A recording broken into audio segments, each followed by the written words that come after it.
trabalhar dentro também da saúde mental. A gente vai conversar um pouquinho dessa área. É isso mesmo. É comigo. Saúde mental. Pois é, imagina. Olha só, a gente vai falar de saúde mental. Logo quem? Logo quem vai falar para você de saúde mental? Ah, que doideira! Tá, então a gente vai conversar assim, tirando aí as brincadeiras à parte. Nós vamos falar sim das loucuras, dos loucos, dos doidos, enlouquecidos, varridos, mas numa condição importante. O que eu já falei com vários aí ao longo dessas etapas que a gente teve junto. Louco, loucura, doideira total, qualquer um pode ter.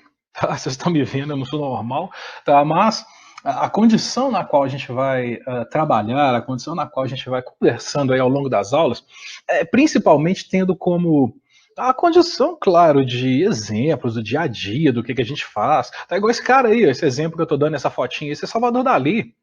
Tá um cara surrealista, as pinturas dele são sinistras, muito legais. Mas a condição da qual a gente vai falar, a gente vai trabalhar aí dentro das patologias, dentro da saúde mental, a loucura existe, isso é fato. Basta você continuar olhando para a tela do computador. A loucura existe, nós vamos conversar sobre isso, mas até que ponto, até em que situação essa loucura, essa condição da alteração mental, da anormalidade, ela tende a modificar a sua experiência humana, a sua existência, o seu convívio social. Tá? Até que ponto essa doideira, esse transtorno pode acontecer? Por exemplo, o Fernando, falar de mim, não vou ser antiético. A gente viu antiética lá, a gente viu ética lá na administração. Mas no meu caso, por exemplo, sou compulsivo, eu tenho toque. Mas não é algo assim que compromete minha vida, não me atrapalha. Eu sei conviver com isso. Então, existem essas dosagens que a gente vai estar fazendo e é isso que a gente vai estar trabalhando aí dentro da saúde mental. Logicamente que para entender essa parte da saúde mental, só para relembrar um pouquinho, hospital é uma palavra que foi derivada do latim hospis, que é a questão de hóspede, e hospitalis, que é hospitaleiro, hospitalidade. Ou seja, a ideia do hospital, não, mas por que hospital? É só uma casa de passagem, é um momento onde a pessoa fica para cuidados, para assistência. A ideia inicial era somente para hospedar, hospedaria, tá? Vai só hospedar o paciente. Como assim? Ele não mora lá. Entra, ele é cuidado, ele é tratado e vai embora. Acabou. Só que aí, com os avanços e com as evoluções, tá? Por volta de 325 depois de Cristo, primeiro com o Concílio de Nicéia e depois com o Decreto de Milão, tá? E aí a data não vou lembrar direito não, se Nicéia foi 318, a Decreto de Milão 325, tá? Foi mais ou menos por aí. É logicamente que eu poderia estar com as colas na mão, só que eu não estou agora porque eu estou lembrando dessas datas agora, mas com esses dois decretos é que foi estabelecido. Pô, hospital é hospital, pronto, acabou. Vai ser para tratar o doente. Daí surgiu o nome de hospital, que é o nosocomium, que veio para a questão da doença, e surgiu o hospitium, que é o do hospital que foi estabelecido para a doença da mente. Fisicamente, a pessoa tá, ó, beleza, não tem nada. O problema tá todo aqui dentro. O problema está todo no intelecto, o problema está todo na mente humana. E é daí que veio o hospitium, a palavra do hospício, que foi derivado aí para dentro da saúde mental. Saúde é um estado de bem-estar completo, físico, mental e social, claramente dito aí pela Organização Mundial de Saúde, e não a ausência da doença ou de alguma enfermidade. Só que aí vem a questão. Ninguém é tão louco que não possa encontrar outro louco que o entenda.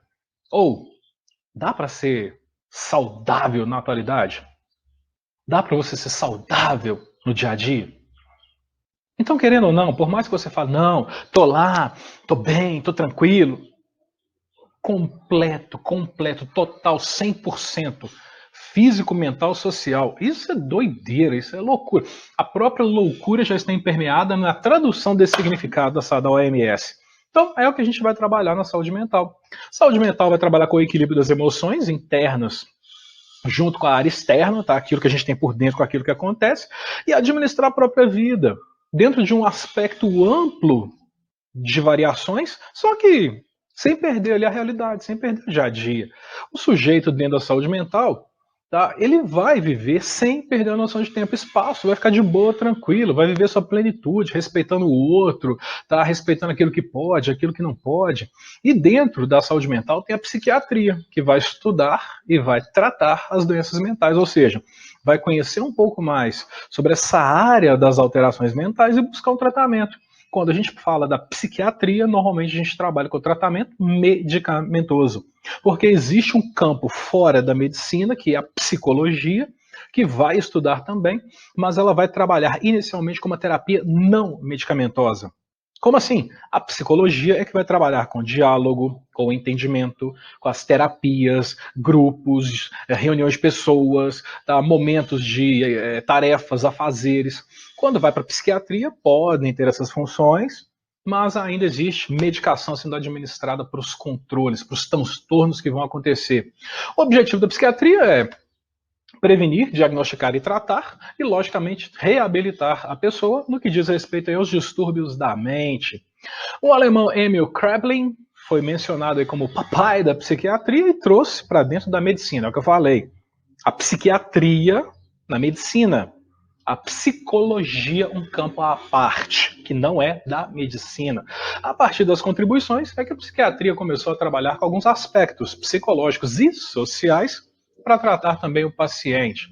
Dentro da psiquiatria, pode estudar aí as doenças, os processos que levam a essas alterações mentais, a essas insanidades, com a psicopatologia.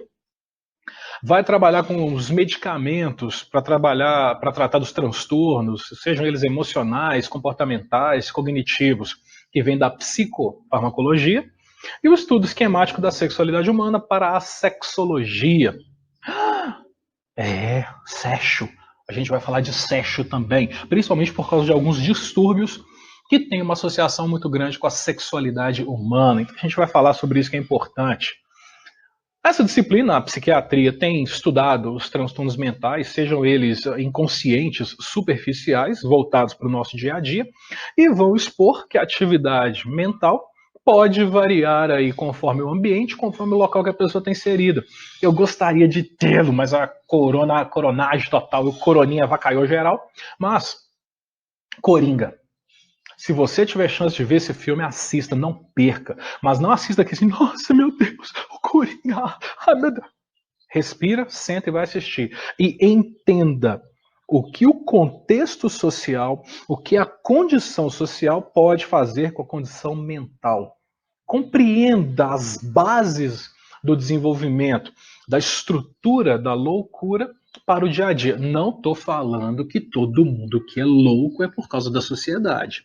Não estou falando que a sociedade é a mãe da doideira, mas em algumas circunstâncias, está aqui, ó, variação de ambiente, mudanças no local, podem influenciar na condição da saúde mental.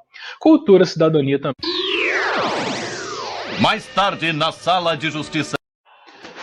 Eu não sei porquê, eu não entendo nada, esse computador é meio doidão, esses programinhas são meio sinistros, de vez em quando eles, corta minha aula, eu tenho que fazer essas montagens sinistras aí, mas enquanto isso, na sala de justiça, tá, as variações aí podem, né, desencadear alguma condição de estresse, de trabalho, que vai provocar modificações importantes na saúde mental dos indivíduos, a própria questão de dor, sofrimento, e logicamente a gente pode até pensar hoje, esse isolamento social, coronavírus, tá, pode levar e até mesmo a desenvolver, tá, as questões do toque, transtorno obsessivo compulsivo. Transtorno obsessivo. Meu Deus, é louco. Não, eu garanto que você tem. Como assim? Você deve ter um toque. Deve. Organização, mania, você deve ter algum. Só que a condição, quando a gente tem que pensar nas características da saúde mental, é se ele vai ou não provocar aí alguma mudança no seu contexto, naquilo que você é enquanto pessoa, se atrapalha no seu dia a dia. Todos nós temos algum transtorninho obsessivo compulsivo, seja para limpar alguma coisa, seja para organizar algum item, viu alguma coisa fora do lugar, quer organizar na hora, porque se não for, pira, endoida, mas isso existe, isso é realidade. E aqui vem um texto de Brecht, tá, que vai trabalhar justamente com essa questão mental, que a gente tem aí que desconfiar do mais trivial na aparência do singelo, examinai o que parece habitual, suplicamos expressamente que não aceite o que é de hábito como coisa natural, aquilo que faz parte do dia a dia como uma questão que é natural do ser humano. Em tempo de desordem, de confusão, de arbitrariedade consciente dessa humanidade desumanizada, onde nada deve parecer natural, nada deve parecer impossível de mudar. Tudo pode sofrer modificações. No Brasil, 23 milhões aí passam por algum transtorno, e no mundo, 10% tem alguma doença psiquiátrica. Ah, e claro, esses dados aqui são antes do corona. Você vai ver depois. O que não vai estar aparecendo aí de casos psiquiátricos por causa dele, principalmente por causa das mudanças que ele vai provocar na nossa sociedade. Não adianta não. Resolveu, tem cura, Até voltar à normalidade, até você sair, encontrar com alguém e ficar lá que tá tudo bem, isso vai demorar ainda, isso não vai ser instantâneo não. E claro, quem vai estar mais propenso a problemas nessa área? Casos multifatoriais de convivência, que vão estar ligados aí às condições da pessoa, fatores hereditários, algum problema na família, tá? Briga, desentendimento, abuso de drogas, sexo, violência, estupro, algum desastre que a pessoa passou, alguma tragédia. Então isso tudo pode proporcionar bloqueio, pode proporcionar alterações na saúde mental do indivíduo. E claro, não somos loucos. Nós não somos. Nós apenas vivemos num mundo onde não vale a pena ser normal. E claro, o que é o normal? Tá? O que é a condição aí de normalidade? Até que ponto nós podemos falar sobre o que é e o que não é ser normal? Turma, nós nos veremos aí